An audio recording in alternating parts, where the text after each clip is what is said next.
Bismillahirrahmanirrahim.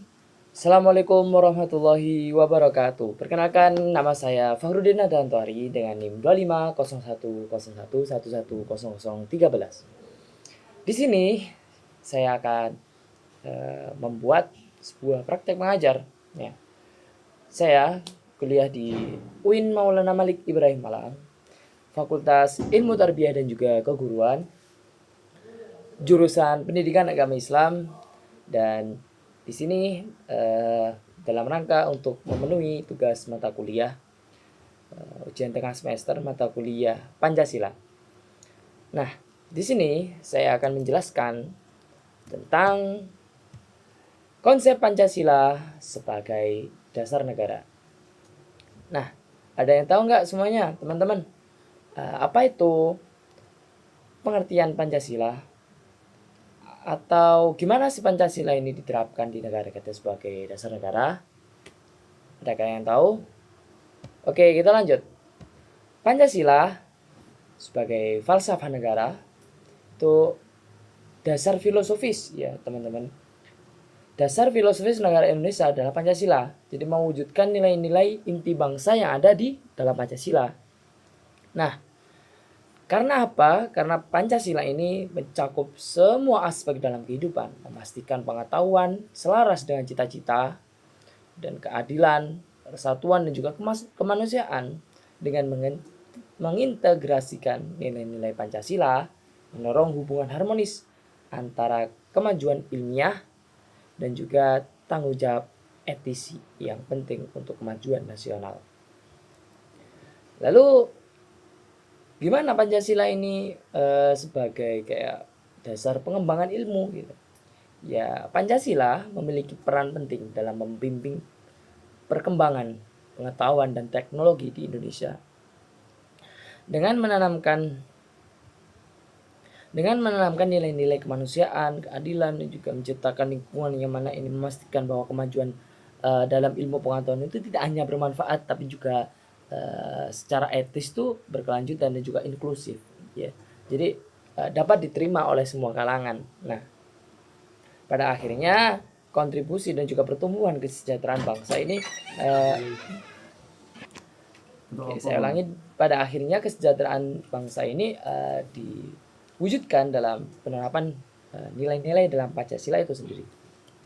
Oke, kita mulai membahas gimana penerapan dari kelima sila ini.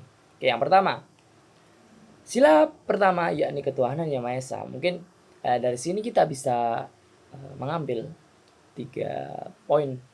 Nanti kita akan masing-masing sila kita ambil 3 poin penting untuk dalam kayak sebagai dasar pengembangan ilmu pengetahuan. 3 poin yang pertama dalam sila pertama adalah etika. Jadi menghormati nilai-nilai spiritual dalam ilmu pengetahuan, dan juga moralitas, menjaga etika dalam pengembangan ilmu pengetahuan, dan juga ketiga penerapan integrasi prinsip ketuhanan dengan kode etik penelitian dan lain sebagainya. Jadi ketika kita mengembangkan suatu ilmu pengetahuan, kita nggak bisa melepaskan yang namanya etika dan juga moralitas, sehingga menghasilkan ilmu yang tidak hanya etis tapi juga kita tidak menghasilkan nilai yang guna saja, tapi kita juga menghasilkan yang namanya di situ nilai etis. Oke, yang kedua ya apa yang kedua? Oke, ya betul, kemanusiaan dan praktik ilmiah beradab. Nah, teman-teman pernah nggak berpikir gimana sih pengetahuan itu dalam kita itu bermasyarakat dan juga dalam kehidupan sehari-hari itu kan pasti kita tidak lepas dari namanya unsur masyarakat, yaitu kecil dalam skala kecil dan juga skala yang lebih besar. Nah, dalam sila kedua ini untuk menjadikan dasar pengembangan ilmu itu ada kemanusiaan ya. Jadi penelitian ini harus menghormati hak asasi manusia. Jadi di situ efek berkelanjutan dan juga bermanfaat bagi halayak banyak. Dan juga etika ya, tetap kita itu memastikan integrasi moral dalam pengembangan ilmu. Jadi emang itu sangat penting banget ya. Jadi harus disoroti lebih banyak. Dan juga ada praktik beradab, jadi melibatkan masyarakat dalam setiap tahap penelitian gitu. Jadi dia itu tadi ya nggak inklusif, dia itu sifatnya inklusif, nggak eksklusif untuk beberapa golongan saja. Jadi kita membuka dalam pengembangan ilmu itu melibatkan masyarakat namanya gitu. Oke, yang kedua, sila ketiga ada ini persatuan Indonesia, ya kan? Dalam sila ketiga ya, bisa diterapkan dalam pengembangan ilmu sebagai kolaborasi penelitian yang melibatkan berbagai latar belakang etnis, berbagai latar belakang agama, dan juga berbagai latar belakang suku dan lain sebagainya. Karena emang bangsa Indonesia ini majemuk. Ya, nah ya nanti bersifat kesatuan, jadi mendorong rasa nasionalisme dalam proyek penelitian bersama. Dan juga yang paling tidak yakni proses multi etnis, penelitian yang memperkuat integrasi antar komunitas. Oke, yang keempat, pengambilan keputusan. Jadi kalau kita cermati di situ ditekankan pada titik demokrasi.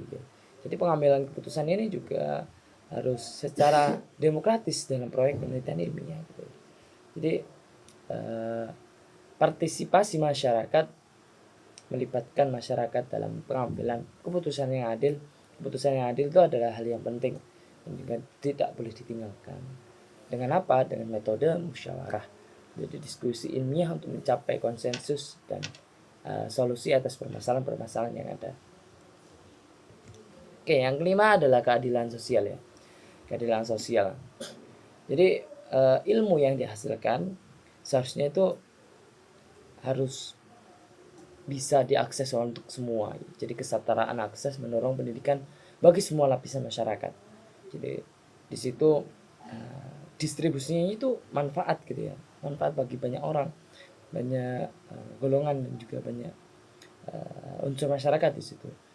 Dan juga program itu pro rakyat, program itu untuk rakyat. Jadi inisiatif yang dilakukan yang fokus pada kesejahteraan komunitas. Oke, kita ada studi kasus sedikit ya, tambahan kayak contoh konkret ya. Proyek penelitian ini mengimplementasikan nilai-nilai Pancasila yang mengedepankan keberagaman dan keadilan sosial yang inklusif gitu ya. Jadi berangkatnya dari situ. Nah, dampaknya apa? Dampak positif ini menerapkan nilai Pancasila menghasilkan solusi yang inovatif, meningkatkan dampak sosial dan juga manfaat bagi penelitian masyarakat. Dan juga yang ketiga adalah analisis integrasi. Setiap sila Pancasila diintegrasikan dalam setiap tahap proyek, memastikan keseimbangan antara ilmiah dan juga nilai dalam Pancasila, nilai-nilai kemanusiaan. Ya tentunya dalam penerapan Pancasila sebagai dasar pengembangan ilmu ini memang banyak tantangan ya. Di antaranya juga yang pertama adalah hambatan, terdapat berbagai hambatan mengintegrasikan Pancasila ya. Jadi pengetahuan itu sumber daya yang tak terbatas. Nah, ini adalah salah satu hambatan menurut saya. Jadi juga konflik nilai. Ya, konflik nilai itu sering disebut sebagai prinsip ilmiah dan juga nilai-nilai budaya yang kerap kali emang dikatakan sebagai pertentangan. Jadi menghambat penerapan Pancasila di bidang ilmu. Nah, tetapi hal tersebut tidak membatasi atau tidak mengurangi semangat bangsa Indonesia untuk mengembangkan Pancasila sebagai pengembangan dasar ilmu. Oke, yang ketiga ada usulan solusi. Usulan solusi praktis diperlukan untuk mengatasi tantangan ini. Jadi, memperkuat kolaborasi antar lembaga yang bisa meningkatkan kesadaran nilai Pancasila. Oke, kesimpulan ringkasnya, Pancasila merupakan landasan penting dalam pengembangan ilmu di Indonesia. Karena mengatur norma dan juga etika. Dan yang kedua, penegasan nilai Pancasila harus diintegrasikan. Karena menciptakan ilmu yang bertanggung jawab gitu ya. Karena bertanggung jawab untuk apa? Untuk demi kemajuan bangsa. Yang ketiga ada pesan motivasi. Jadi mari kita terus menghidupkan semangat Pancasila dalam setiap kegiatan ilmiah untuk membangun masa depan. Oke, mungkin sekian yang bisa saya sampaikan. Mungkin setelah ini kita akhiri, atau kalau ada yang mau didiskusikan silakan. Oke, saya buka sesi selanjutnya. Terima kasih banyak atas perhatiannya. Kurang lebihnya mohon maaf. Nun wal qalam mimma yasturun. Wassalamualaikum warahmatullahi wabarakatuh.